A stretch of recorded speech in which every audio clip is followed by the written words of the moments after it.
In Henry David Thoreau's famous essay entitled Civil Disobedience, there's one line that's always stood out to me as being more profound than its context gives it credit for. Quote, "There are 999 patrons of virtue to one virtuous man." What does this mean? Without inserting an essay of my own ideas on this, I believe that Thoreau defines it a little later in the essay, though not by name. Quote, "They who know of no purer sources of truth, who have traced up its stream no higher, stand and wisely stand by the Bible and the Constitution, and drink at it there with reverence and humility.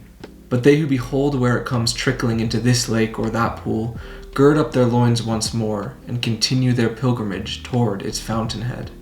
So in other words, a patron of virtue is someone who is content at receiving truth from what is next to God, a, quote, lower lake or pool, while a virtuous man is someone who is instead constantly seeking after the higher source, the fountainhead of truth. If you're familiar with Plato's allegory of the cave, I think that this is a similar idea. The lower fountains and pools representing the shadows being cast on the cave wall, the patrons of virtue representing those who have all their lives had their heads chained forward towards that caved wall, and the objects casting the shadows representative of the fountainhead of truth, or the higher pools of knowledge and truth. So, if we take this as an analogy, what are the lower forms of truth that we are taking as absolute? What fake things in our lives are we being misguided into thinking are real? Are we content having our necks chained forward, always seeing things not as they truly are? In order to answer these questions, we first need to talk about Pharmakia.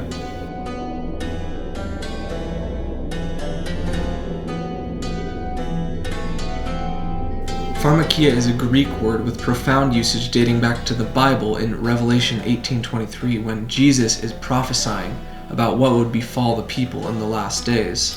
Quote, "And the light of a candle shall shine no more at all in thee, and the voice of the bridegroom and of the bride shall be heard no more at all in thee. For thy merchants were the great men of the earth, for by thy sorceries were all nations deceived."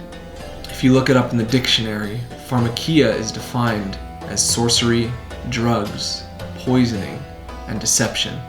So why is this important? In his book, Glow Kids, Dr. Nicholas Kardaras references Dr. Christopher Mani of the US Navy and one of his patients named Sam. Sam had been in an accident that covered 30% of his body in third-degree burns. After several excruciating surgeries and time spent on narcotics and morphine, Dr. Mani recommended a new experimental type of pain relief, a virtual reality game called Snow World. In Snow World, you are set in, well, a snow world. You're able to throw snowballs at penguins, snowmen, and other things, while You Can Call Me Al by Paul Simon plays in the background. In a military-conducted study on the game, it was found that subjects playing Snow World actually felt verifiably less pain than while they were on morphine, and Sam backs this up, saying, "I was for sure feeling less pain than when I was with the morphine. I think it definitely could have been an increase in my dopamine or endorphins." Okay, so philosophers, allegories, virtual reality, narcotic substitutes, and crazy Greek vocabulary, what am I getting at? In Dr. Kardaras' interview with Dr. Doan of the US Navy, Dr. Doan expresses that there is indeed a endorphin-increasing mechanism about screens that is not entirely understood. He calls this phenomena digital pharmakia. This makes a lot of sense when we further hear Clarke's third law, which states, "Any sufficiently advanced technology is indistinguishable from magic." Our smartphones, laptops, and TVs are quite literally drugging us up in a way that scientists still don't fully understand. That sounds like pharmakia to me. This raises the question, if screens are a drug, what are the side effects?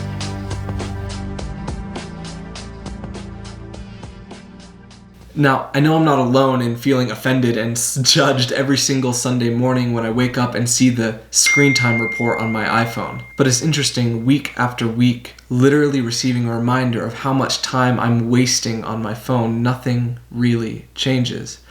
But yet, everything changes. Studies show that hyperuse of smartphones and screens make us measurably more aggressive, more depressed, more anxious, more sleep deprived, less social, less likely to make eye contact, less likely to succeed in our education, and have a substantial connection to our generational rise in bipolarity and ADHD. And that's just some of the dangers that we face. This has a name too.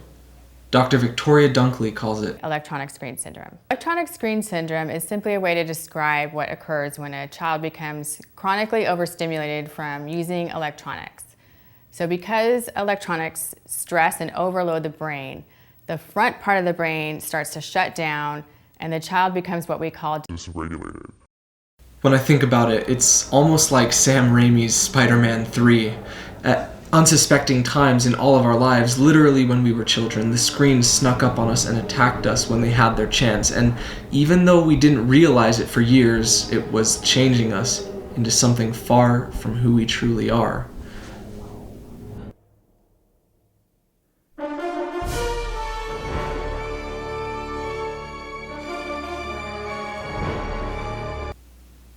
Maybe not that bad though. Now, don't get me wrong, I'm not anti-tech, but just for the sake of the question, imagine what your life would be like without screens. Or better, imagine what you would do with the 3 to 7 hours a day you spend on screens. Despite the attempts of tech as our savior researchers to prove that screens aren't actually harming us, the research shows quite the contrary. Dr. Kardaras says, quote, "Natural dopaminergic activities, eating and sex, usually come only after effort and delay and, as mentioned, serve a survival function. But addictive drugs and addictive behaviors, like gambling and video gaming, and I would tentatively add social media, provide a shortcut to this reward process, which floods the nucleus accumbens with dopamine without serving a biological function. Addiction is tied directly to the reward centers in our brain, our dopamine receptors or nucleus accumbens. As an addictive person hyperuses anything that triggers their dopamine, they begin to need more of that thing in order to retain their fix, to reach the same high. This is because our reward centers are simply not wired to emit consistent, intermittent, high doses of dopamine. As discussed, they are wired for natural, survival-serving functions. So what happens when we overuse our nucleus accumbens? Well, overwhelmingly, desensitization and addiction. According to Dr. Kardaras, screens are the beginning of a vicious and addictive ADHD cycle. The more I stimulate a child, the more I need to keep stimulating that child in order to hold his or her attention. As with a drug addict, tolerance and desensitization develop, and the hyperstimulated child needs ever-increasing levels of visual stimulation to continue to stay engaged. And the worst part, the tech companies know exactly what they're doing. Since we were babies, we have been conditioned by big tech to become addicted, desensitized, and unable to focus. This means that every single time you swipe down to refresh on Instagram, Zuck makes money while you become more addicted to the dopamine hit that comes every time a new post appears on your screen. So what would you do with the 7 hours a day you spend on the internet? Do you even know? Do you want to know? I know sometimes I don't. I know on a bad day I'd much rather watch 3 straight hours of motivational YouTube videos than try and change the world myself, and you probably would too. And that's exactly why Thoreau was right. There are 999 patrons of virtue to one virtuous man. Unfortunately though, I'm starting to believe that number is off by about 999,000. Yet again, we've been conditioned our whole lives to be the ones sitting behind the screens of those motivational YouTube videos. We are the patrons. Understand that, as Dr. Doan puts it, we are literally up against sorcery, like Saruman throwing Gandalf around in the Two Towers sorcery, like the ring coaxing Frodo into submission sorcery. The digital Pharmakia has been working its magic on us our whole lives, a drug literally as addictive as crack, and we are the test subjects. No wonder it's been winning for so long. We are being controlled by what we see on our screens. That's why it's so important to be aware of it, because no matter how much we want to escape it, it's part of our lives now, and unless we want to go all Tom Hanks in Castaway and make friends with a volleyball, we're going to have to learn how to live with it in harmony. So how do we do that? There's a lot of smart, scientific, psychological answers here, but I don't think that that's what's most important. See, when I think about the best answer for myself and my generation, it becomes rather a matter of finding the greatness and virtue within ourselves. We are lost, now more than ever, berated with political tension. Frankly, we did win this election. Will you shut up, man? Lockdowns, pandemics, Over 100,000 new confirmed cases every day. fear, isolation, TikTok, and whatever else it may be. Now more than ever, we need to find liberation from the digital spell we've been under our whole lives. Because as long as we are looking at a screen, we will never see things the way that they truly are.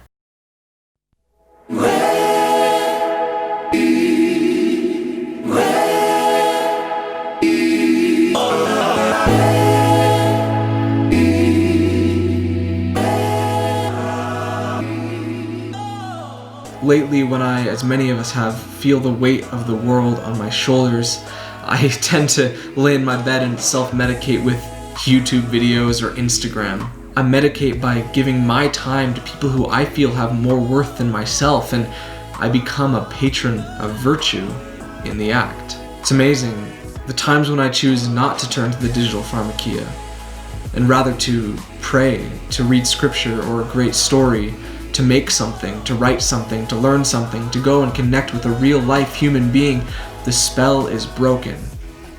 My friend Colin taught me that. My challenge to you is tonight when you go home is to put your phone in a drawer. Grab that little human who lives in your home, who eats all your food. Plop her on your lap. Ask her how her day was. And as she's telling you, try to not even blink. Though Colin is speaking directly to parents here, his message to us is the same. We need connection. Connection to people, connection to truth, connection to God, connection to ourselves. Real, true connection. It's as Johann Hari says, the opposite of addiction is connection. So what do we remember Gandalf and Frodo and all the other great heroes by?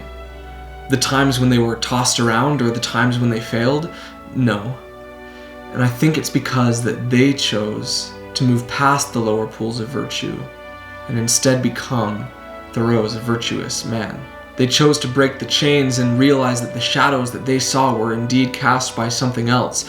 They chose to be the heroes of their own story, and we are the heroes of ours too. So yeah, right now most of us are patrons of virtue. Every hero starts out that way. We love watching people do cool things, but we can't quite figure out how to do them ourselves, and that's okay. But as the world moves into what is likely a second lockdown, a cold, dark winter, we need to make the choice to move past those lower pools, to seek for the fountainhead of truth, to break the chains that bind us and see the real world outside of the caves that we reside in.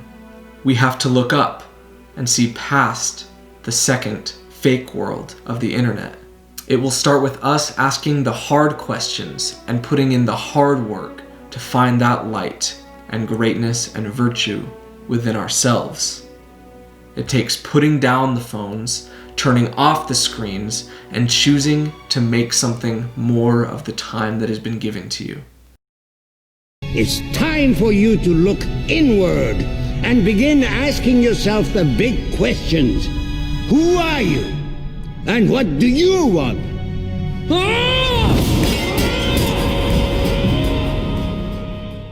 So though the fakeness of the internet is what makes it so destructive in the first place, its fakeness is also its weakness. And because we are the heroes, even after being controlled by these things for so long, we can choose to move past them and use them for good.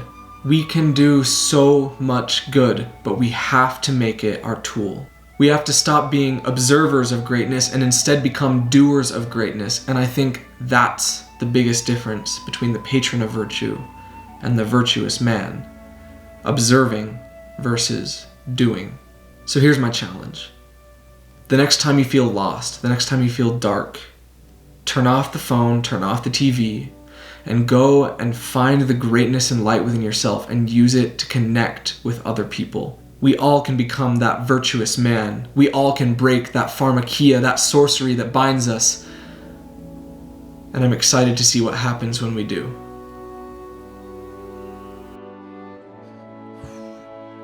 The hero's throne is waiting for you to fill it. And these kids need a voice. And you can be their voice.